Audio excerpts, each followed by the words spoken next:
এই আমন উৎসবে আসলে দাদা নাতি দেখুন সবাই কাঁধে কাঁধ মিলে কাজ করতেছে, অসম্ভব সুন্দর একটি দৃশ্য।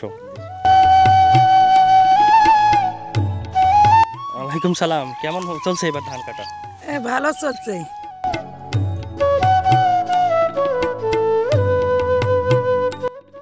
এবার ফলন আসলে আলহামদুলিল্লাহ, আল্লাহর রহম খুব ভালো দিছে, বৃষ্টিপাতের লক্ষণ ভালো।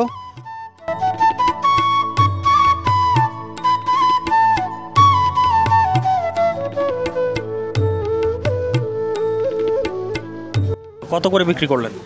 1140। তাতে কি মনে হয় ন্যায্য দাম পাইছেন? কম দামে কি আপনি খুশি? হ্যাঁ, অবশ্যই খুশি। ন্যায্য দাম মনে হচ্ছে? হ্যাঁ, ন্যায্য দাম মনে হচ্ছে।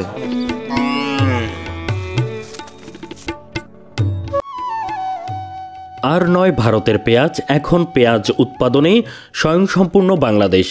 এমন খবর গত কয়েকদিন ধরেই চাউর হবার পর আনন্দ আর উৎসবে মেতেছে গোটা দেশ। কিন্তু বাংলাদেশ চাল উৎপাদনে এখনো এগোতে পারেনি। এই তো কিছুদিন আগে পাকিস্তান থেকে চাল আমদানির চুক্তি করে সরকার। তার আগে প্রতি বছর ভারত থেকে গড়ে 5 থেকে 7 লাখ টন চাল আমদানি হতো। তবে অন্তর্বর্তী সরকার এবার ধান উৎপাদনেও উঠে পড়ে লেগেছে।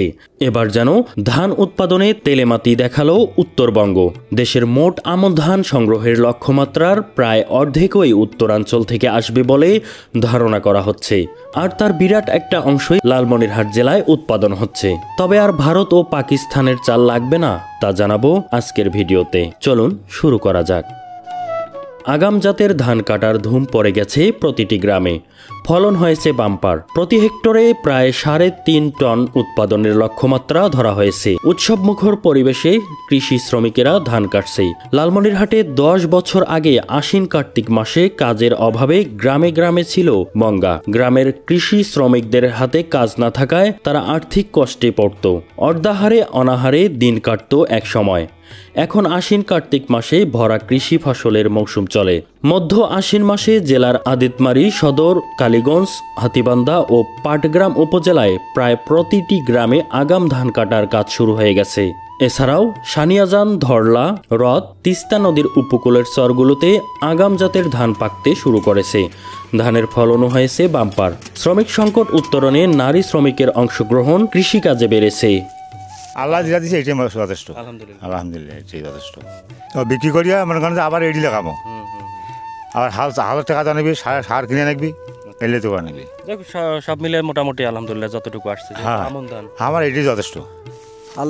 আল্লাহ যেটুকু দিচ্ছে এটা আল্লাহর কাছে হাজার শুকর। হ্যাঁ, অনেক জায়গায় ভালো হয়েছে, অনেক ভালো। আল্লাহ যেটা এটা অনেক ভালো দিচ্ছে আর কি। খুশি আপনি? হ্যাঁ, ইনশাল্লাহ। হ্যাঁ, এই সাধনার পর আল্লাহ পাক আমাদের যে দিল এটা আল্লাহর কাছে হাজার শুকর। বিভিন্ন ধান আসতেছে, বিভিন্ন ধান আমরা আবাদ করতেছি, ফসল বেশি পাচ্ছি, ধান বেশি পাচ্ছি।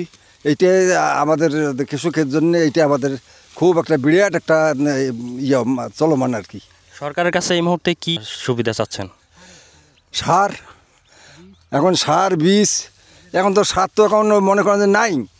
আমরা দোকান থাকি ফিরিয়ে আসি, লাইন ধরতে হয় সারের জন্যে, আর দামও বেশি। আগে ইউরিয়া ছিল 100 টাকা ধাড়া, আর এখন বেলে 1400-1500 টাকা বস্তা। তাহলে কৃষক কেমন করে আমরা আবাদ করব? এটা সরকারের উদ্যোগ নেওয়া দরকার, তাই না? আমরা এইটাই চাই যে সার যেন আমাদের বাংলাদেশে যেন অভাব না পড়ে, এইটাই তার কাছে আমরা অনুরোধ।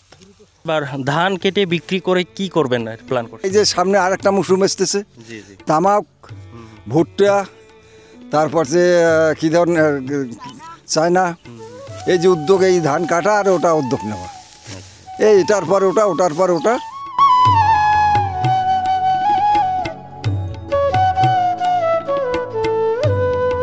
যে প্রথম ধান কেটে নবান্ন করা হয়, এটা নবান্ন উৎসব করা হয় এই আমন ধান কেটে। তো গ্রামের প্রতিটা মানুষের মুখে আসলে এই হাসি চলছে। এই পুরো মাঠ জুড়ে ধান কাটার আসলে বিশাল কর্মযজ্ঞ চলছে। বিঘা প্রতি কত মন আসতে পারে? 16-17 মন। আচ্ছা, যাই হোক, এতে কি খুশি? তাতে খুশি।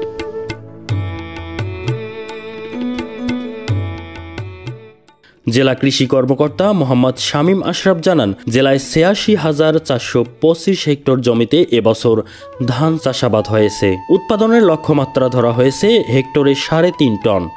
এবছর ধান উৎপাদন ভালো হবে। আমন ধানের এই উৎসব আমাদের শেখায় পরিশ্রমের পরে আসে আনন্দ, আর মাটির প্রতি মানুষের ভালোবাসা কখনো খালি হাতে ফেরায় না। লালমনিরহাটের কালীগঞ্জ থেকে আহনাফ শাকিল রিপন, বায়োস্কোপ এন্টারটেইনমেন্ট।